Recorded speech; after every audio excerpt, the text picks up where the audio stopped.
నష్టాల్లో ఉన్న ఈము పక్షుల పెంపకందారులను ఆదుకునేందుకు ప్రభుత్వం ముందుకు వచ్చింది. ఈము రైతుల వడ్డీని పూర్తిగా మాఫీ చేసింది. బ్యాంకుల్లో బకాయిలు పేరుకుపోవడం వల్ల ఈము రైతులు పడుతున్న ఇబ్బందులను పరిగణలోకి తీసుకున్న ప్రభుత్వం ఈ నిర్ణయం తీసుకుందని మంత్రి ప్రత్తిపాటి పుల్లారావు తెలిపారు.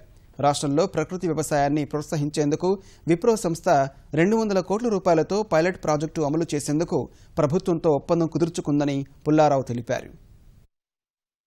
నాన్ పర్ఫార్మెన్స్ అకౌంట్స్ గా ఉన్నటువంటి ఈము బకాయిలు వడ్డీ పూర్తిగా రాష్ట్ర ప్రభుత్వమే భరించడానికి అసలు అమౌంట్ ప్రిన్సిపల్ అమౌంట్ ఏదైతే ఉందో దాన్ని సగం రాష్ట్ర ప్రభుత్వం 25% బ్యాంకర్స్ 25% రైతులు భరించేటువంటి విధంగా ఒక నిర్ణయం తీసుకొని అమలు చేయబోతా ఉన్నాము.